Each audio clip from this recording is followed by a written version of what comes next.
Hi, this lecture is looking at the methods in context question from the 2017 AQA education paper.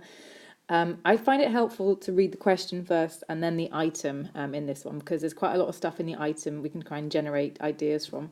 So it says, applying material from item C and your knowledge of research methods, evaluate the strengths and limitations of using field experiments to investigate the effects of teacher labelling of pupils. So field experiments isn't a very common method in sociology, but it does crop up. So it's really good that we've covered it and we've studied it in depth. So let's look at the item now. So it says labelling is the process of defining a group or person positively or negatively based on perceived characteristics. So, for example, in the course of their classroom interactions, teachers make judgments based on stereotypical assumptions about pupils' social class, gender, or ethnicity. However, teachers may be unaware that they are doing so. So I think that gives you a couple of hooks there. So it says teachers make judgments based on stereotypical assumptions about people's class, gender, ethnicity. So there's one point you can make there, because thinking about, that might appear racist or prejudiced or sexist. But then it also gives you another point you might be able to talk about, which says teachers may be unaware they are doing so.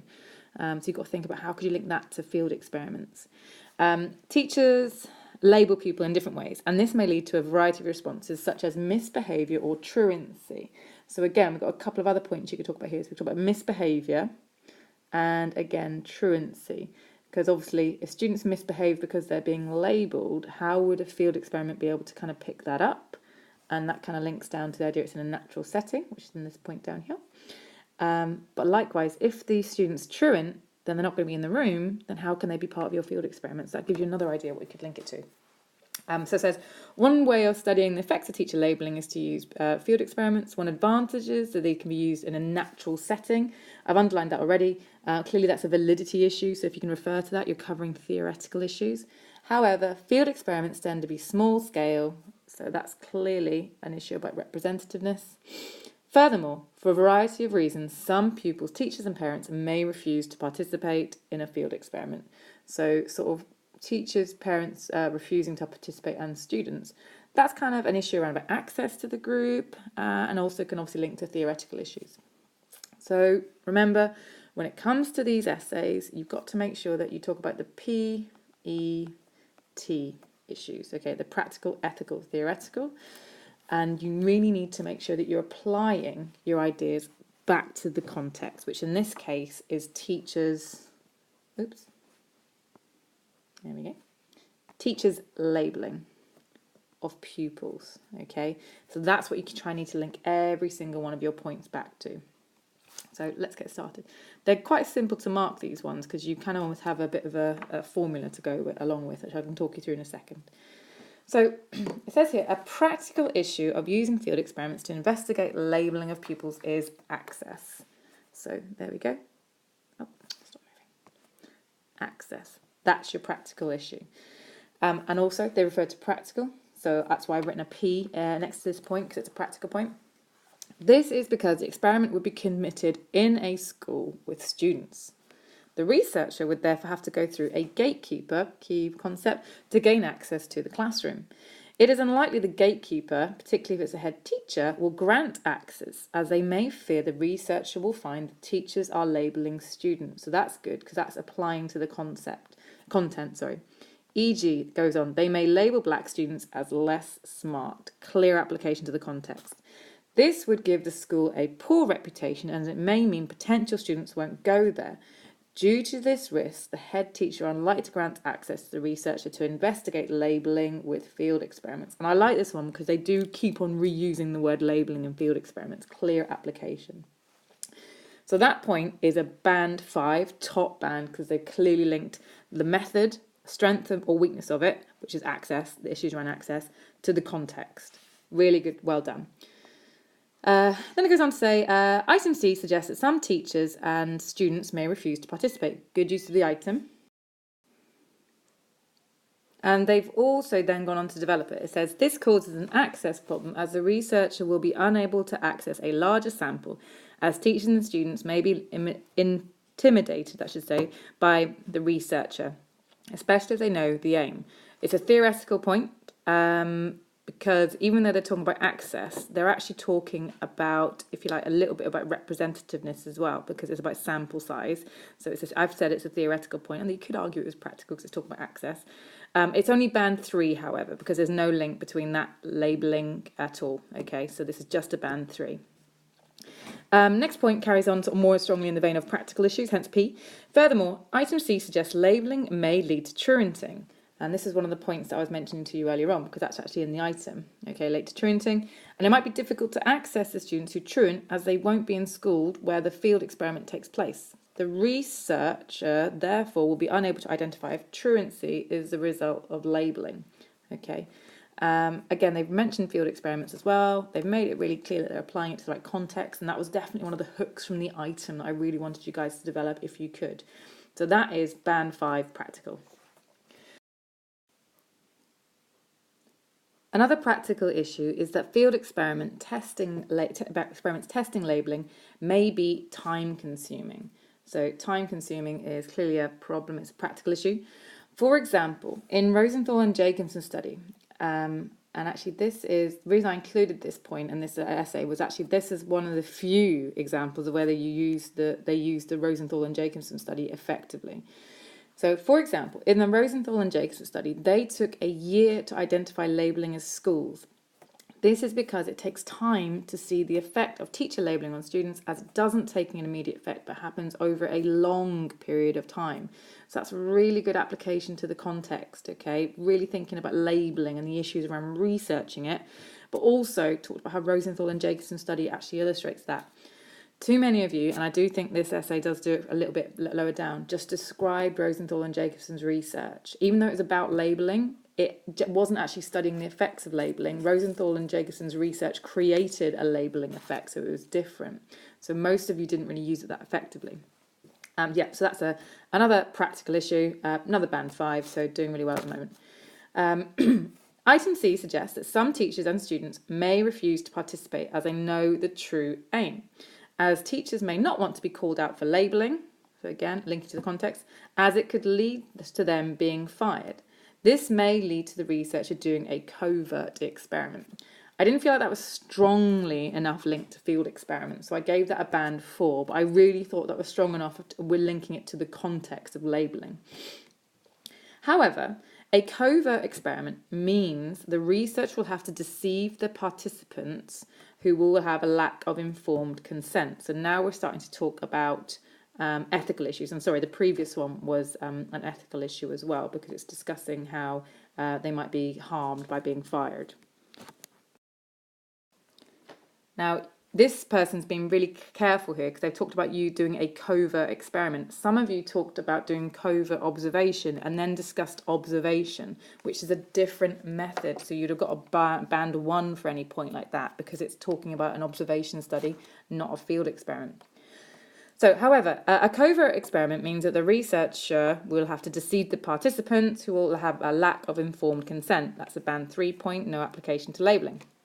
This could lead to psychological harm. For example, item C suggests that teachers may be unaware of their labelling. Okay, and again, that's right from the item. Teachers may be unaware of their labelling. If they did find out the experiment, this may lead to psychological harm or even them losing their job. I know they've mentioned that briefly before, but this is more about the psychological harm, okay, to them if they're unaware of their labelling. So that's a band 5 point. Just about, even though it's quite brief. Psychological harm may also occur to the students. For example, in Rosenthal and Jacobson study, those who didn't get labelled smarter or bloomers may have been negatively impacted their education success, which all could have lasted a long term. Now that's band 1, because like I said before, it's just kind of describing the study, and it's not really talking about the topic that you need to be. Even though they did look at labelling, I said their study caused labelling, they weren't studying the effects of labelling. So let's go on to the next page. So here they kind of managed to bring it back more linked to the research that they're being asked to think about doing. And it's ethical. As well as this, students may no longer trust the school for allowing the researcher to study them. They may resent the school because of the findings and so rebel and not try hard in their exams, leading to educational failure. This means covert field experiments to test labelling may have many ethical issues. So that, again, it's really thinking about the harm a research into labelling could do to students. Okay, so I felt that it was just about band 4 week. So that really means it's only worth about 0.5 of a mark. Okay. We then have another theoretical point. Field experiments to test labelling can be carried out quantitatively. Okay, and again, this was an error that came up over and over again. Generally, field experiments collect quantitative data. They don't really generate qualitative data because you can't discuss or talk to the students. And some of you did talk about that. You said, oh, I could ask the students how it made them felt. I'm like, well, you can't because it's a field experiment. You don't have any interaction. So generally, it's qualitatively. And I like this point because they gave an example of how it would be done qualitatively.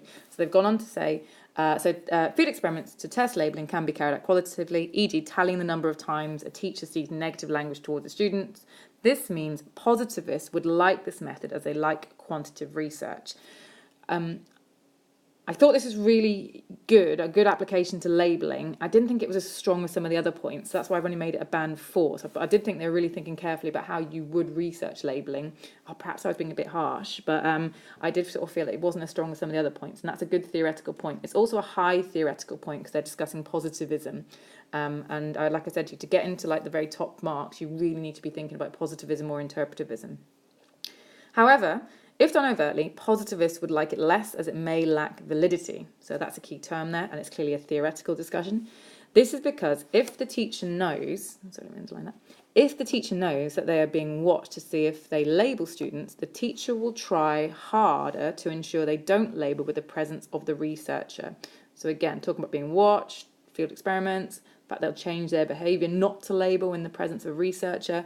It's clear application to the context. This is known as the Hawthorne effect. This means the field experiment to test labelling may lack validity if done overtly, that should say. So again, clear application to linking between the experiment and the context. So when marking a methods in context question, the examiner always thinks, well, hang on, let's see how much of a band 3 response this is. Is it top band 3? So to get top band 3, you have a range of practical, range of ethical, and range of theoretical points, including ideally a discussion of positivism or interpretivism and a good use of concepts with no errors. So be mindful of errors. So if I spot someone who uses reliability wrong, you're going to lose marks. This essay clearly has all those things. It's 12. Then you start using sort of a mathematical equation. You work out how many band 4 weak points, and they're worth 0.5 each. Generally, the rule is to round down, however, not upwards, just to give you a heads up. How many band 4 points they are, they're worth 1 point each. So she's got 3 band 4, so she's got 3 extra. How many band 5 points? This essay, I've actually taken out a couple of the points because the essay was a bit longer than this, but I felt this was enough. This person wrote 5 band 5 points, and they're worth 2 points each. That would be an additional 10, okay, although in the original essay it was 6, hence the 12 there, so sorry for the confusion. So we're already clearly in the 20 out of 20 mark because 12 plus 10 is 22, so it's going to be 20 out of 20. So definitely one of the best responses to a methods in context essay that I've come across. So well done, this person. So thinking about your own, it's really thinking quite carefully about how you link the method to the context correctly. And you think about it, you must go beyond researching education in general to get into band 4. So you have to really think, if you're going to talk about head teachers and access, you've got to talk about how the fact that they don't want labelling to be discovered at their school, they don't want to be seen as racist and all these sorts of things. You've got to develop it more to get into band 4. And to push that band 5, you've really got to think about what it's like to research labelling. Okay, so just as some of the other lectures you might have watched or not, add the annotations to your version of this, have a look at your own and try and think about how can you improve your points, or do you just need to write some brand new points that are band 5? Okay, thank you for listening.